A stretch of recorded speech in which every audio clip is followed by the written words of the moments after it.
कहते हैं कि अगर आप में किसी का काम पड़ जाए तो ये मत सोचना किसी का काम मुझ में पड़ा है, बल्कि ये सोचना उस मालिक ने मुझे ढूंढा है किसी का काम करने के लिए।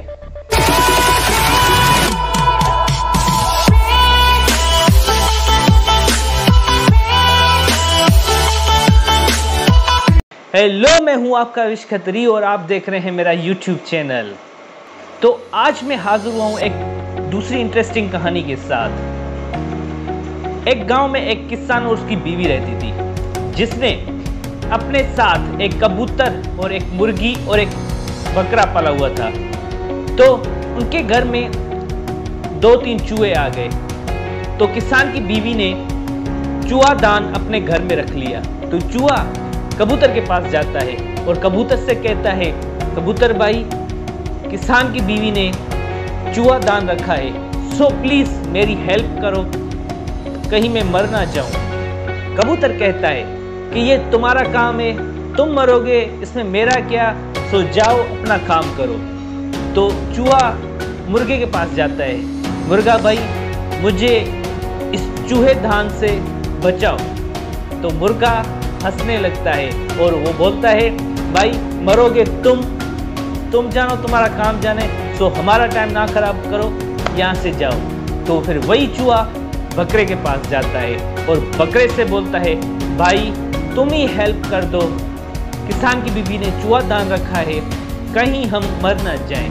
तो बकरा भी उसी की तरह हंसने लगता है और बोलता है, भाई जाओ, हमारा टाइम नहीं खराब करो, मरोगे तुम अपना मसला आप सॉल्व करो। तो इस तरह चूहा आखिर रुसवा होकर उस घर से चला जाता है। तो उसी रात उसी चूहेदान में सांप फंस जाता है। जैसे ही वो फंस जाता है, आवाज आती है। आवाज आने पे किसान की बीवी देखने आती है। जैसे ही दरवाजा खोलती है तो सांप उसको डस लेता है। जैसे ही सांप उसको डस लेता है तो किसान आकर अपनी बीवी को एक फकीर के पास लेके जाता है और वो फकीर बोलता है कि भाई जल्दी से कबूतर का सूप बनाकर इसको पिलाओ। तो उस कबूतर को मारकर उसका सूप बनाकर उसको पिलाया जाता है। उसकी बीवी की तबीयत खराब होने की वजह से तो आसपास के उसके रिलेटिव्स गेस्ट आने लगते हैं।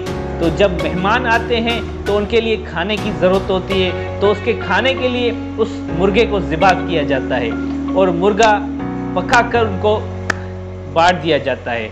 ऐसे ही कुछ दिनों में उस किसान की बीवी की डेथ हो जाती है, वो मर जाती है। जब वो मर जाती है तो सब उसके रिलेटिव्स, गांव वाले, शहर वाले सभी वहाँ पे आते हैं। तो आते हैं तो उसके लिए खाना बनेगा, तो वो खाने के लिए हमें कुछ तो चाहिए, तो उस खाने के लिए उसी बकरे को ज़िबा किया जाता है। इस तरह तीनों ही मर जाते हैं। सो इस कहानी से हमें ये लेसन मिला कि तो किसी का भी कोई मसला हो, किसी का भी कोई टेंशन हो, तो आप सब मिलकर उसका मसला हल किया करें, उसका मसला अपना मसला समझा करें। तभी कहते हैं, अगर तुम्हारे में किसी का काम पड़ जाए तो ऐसा मत सोचना कि किसी का काम मुझ में पड़ा है, बल्कि ये सोचना उस मालिक ने मुझे ढूंढा है इसके काम करने के लिए। तो कहीं ना कहीं पर उसके मसले हल करने में हमारी भलाई होती है। तो अपने आसपास गरीबों का ख्याल किया करें, उनके मसले हल किया करें। धन्यवाद।